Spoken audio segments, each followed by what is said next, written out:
ദൈവത്തിന് മഹത്വം. നമ്മുടെ പ്രതിദിന ആഹാരം ഏപ്രിൽ 29. പ്രാർത്ഥിക്കുക, ജാഗരിക്കുക. സകല പ്രാർത്ഥനയാലും യാചനയാലും ഏതു നേരത്തും ആത്മാവിൽ പ്രാർത്ഥിച്ചും സകല വിശുദ്ധന്മാർക്കും എനിക്കും വേണ്ടി പ്രാർത്ഥനയിൽ പൂർണ്ണ സ്ഥിരത കാണിപ്പീൻ. അപ്പോസ്തലനായ പൗലോസ് എഫേസ്യർക്ക് എഴുതിയ ലേഖനം 6:18.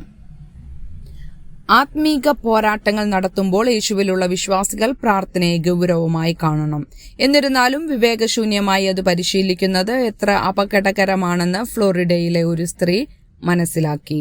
പ്രാർത്ഥിക്കുമ്പോൾ അവൾ കണ്ണുകൾ അടയ്ക്കാറുണ്ട്. എന്നാൽ ഒരു ദിവസം ഡ്രൈവ് ചെയ്ത് പ്രാർത്ഥിക്കുമ്പോൾ അവൾ കണ്ണുകൾ അടയ്ക്കുകയും ഒരു സ്റ്റോപ്പ് സിഗ്നൽ അവഗണിച്ച് മുന്നോട്ട് പോകുകയും ചെയ്തു. നാൽക്കവലയിൽ വെച്ച് കാർ റോഡിൽ നിന്ന് നീങ്ങി ഒരു വീട്ടുടമയുടെ മുറ്റത്തേക്ക് പോയി. കാർ പുൽത്തകിടിയിൽ നിന്ന് പുറകോട്ടെടുക്കാൻ അവൾ ശ്രമിച്ചു, പരാജയപ്പെട്ടു. പരിക്കേറ്റില്ലെങ്കിലും അശ്രദ്ധമായി വാഹനം ഓടിച്ചതിനും സ്വകാര്യ സ്വത്ത് നശിപ്പിച്ചതിനും അവൾക്ക് പോലീസ് നോട്ടീസ് നൽകി. ഈ പ്രാർത്ഥനാ പോരാളി എഫേഷ്യൻസ് 6:18 ഒരു പ്രധാന ഭാഗം അവഗണിച്ചു. ജാഗരിക്കുക എന്നത് എഫേസ്യർ 6 ദൈവത്തിന്റെ സർവായുധ വർഗത്തിന്റെ ഭാഗമായി അപ്പോസ്തലനായ പൗലോസ് അവസാനത്തെ 2 ഭാഗങ്ങൾ ഉൾപ്പെടുത്തുന്നു. ഒന്നാമതായി, നാം പ്രാർത്ഥനയോടെ ആത്മീക പോരാട്ടങ്ങൾ നടത്തണം.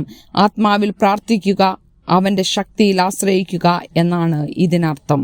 കൂടാതെ ദൈവത്തിന്റെ മാർഗനിർദ്ദേശങ്ങളിൽ ആശ്രയിക്കുകയും അവന്റെ പ്രേരണകളോട് പ്രതികരിക്കുകയും ചെയ്യുക.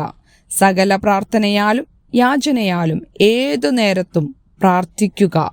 രണ്ടാമതായി, ജാഗ്രതയുള്ളവരായിരിക്കാൻ പൗലോസ് നമ്മെ പ്രോത്സാഹിപ്പിക്കുന്നു. യേശുവിന്റെ മടങ്ങി വരവിനായി തയ്യാറെടുക്കുന്നതിനും പ്രലോഭനങ്ങളിൽ വിജയം നേടുന്നതിനും മറ്റു വിശ്വാസികൾക്ക് വേണ്ടി മധ്യസ്ഥത ചെയ്യുന്നതിനും ആത്മീക ജാഗ്രത നമ്മെ സഹായിക്കും. ദിവസേന ആത്മീക പോരാട്ടങ്ങൾ നടത്തുമ്പോൾ പ്രാർത്ഥിക്കുക, ജാഗരിക്കുക എന്ന സമീപനത്തിലൂടെ നമുക്ക് നമ്മുടെ ജീവിതത്തിൽ മുന്നേറാം. ദുഷ്ടശക്തികളോട് പോരാടുകയും ക്രിസ്തുവിന്റെ വെളിച്ചത്താൽ ഇരുട്ടിനെ തകർക്കുകയും ചെയ്യുക.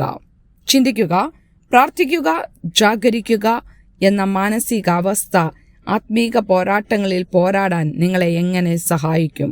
നിങ്ങൾ ആത്മീകമായി ജാഗരിക്കുക എന്നതിൻ്റെ അർത്ഥമെന്താണ്? ദൈവത്തിന് മഹത്വം.